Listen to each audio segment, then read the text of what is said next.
Hi guys, welcome back to my channel, and today's video is going to be about the Vivienne Westwood symbol. Of course, when it comes to Vivienne Westwood, it's very evident that within her overall style, and especially how the brand began, is very much influenced by, of course, the punk rock era and of course King's Road era as well, alongside with the British monarchy and British dandyism, with an influence of French silhouettes as well. Of course, now with the modern Vivienne Westwood brand, of course it's more focused into gender neutrality and also the natural dandyism of fabrics as well. Of course, in the King's Road era, of course you see young Vivienne Westwood alongside of then lover and partner in crime Malcolm McLaren, known as the manager of the Pistols, upsetting the British establishment with their provocative t-shirt graphics and use of bondage style zips and straps on clothing at their now legendary King's Road outpost. The following collapse of this band and the mainstream of punk culture, a disenchanted Westwood, of course, she shifts her focus to historical clothing, and of course looking at her fashion collection Pirate, that was inspired by original cuts and shapes of pirate trousers and neck holes.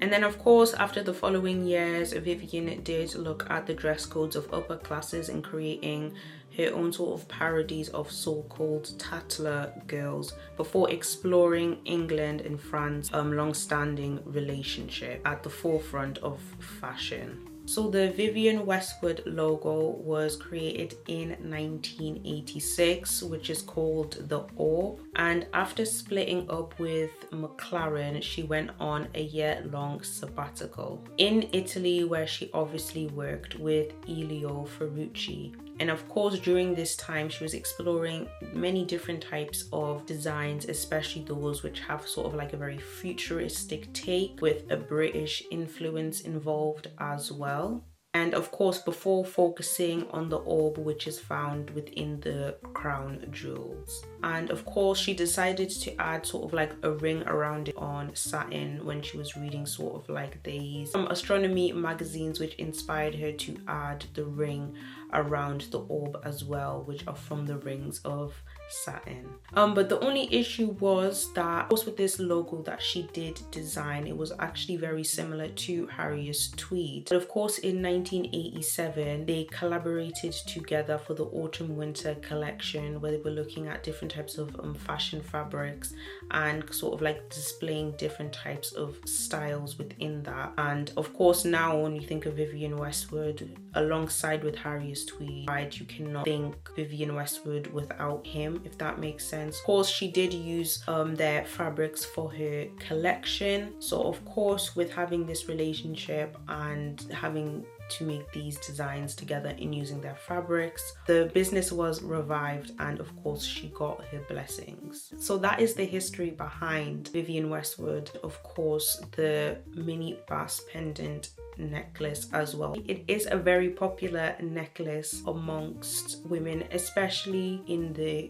UK and the British girlies, of course, since it is sort of just tied to the British monarchy and the crown jewels, because of course that's where sort of the orb sort of originated from. It's very interesting to sort of see how sort of these designs, which can have a very impactful take to brand identity and people sort of relating to that through that identity as well. When we do think about the mini bass pendant necklace, of course there's many variations. Of course, you've got your silver plated, your gold plated. I have seen sort of rose gold, and sort of many different types of interpretations and take, of course, to the brand logo, which is the orb. Especially, she did design the 3-roll pearl drop necklace for the fall winter 1990 collection titled Portrait. Love for 19th century French art inspired her. And also within her 1987 and 88 fashion shows, of course, she did sort of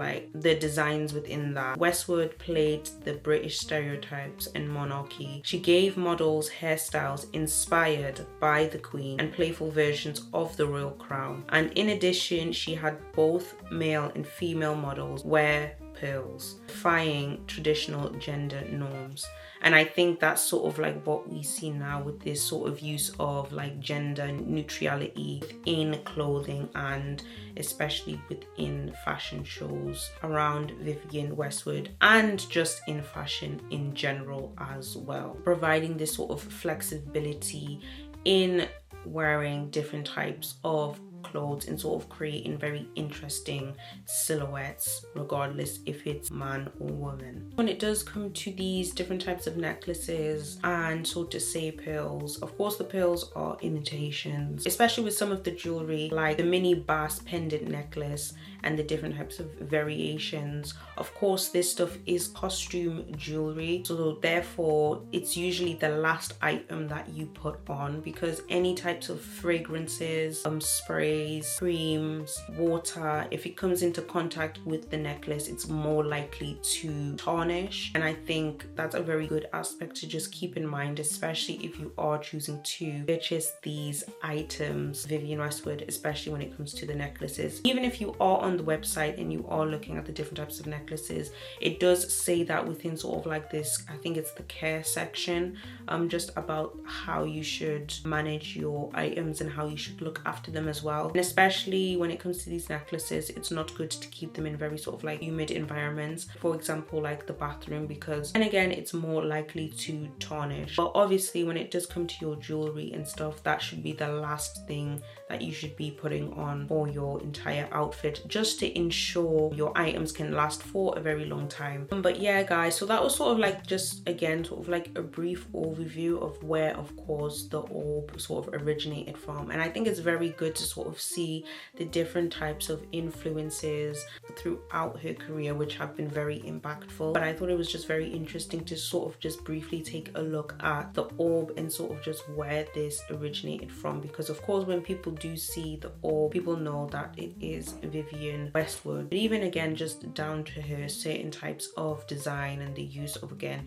Harriet's tweed fabrics and how that linked to Vivienne Westwood as a brand, I thought that was a very interesting to know about and learn about as well. So yeah guys, thank you guys for watching this video. I really do appreciate it. Make sure you like, comment, share and subscribe, and I will see you guys in the next video.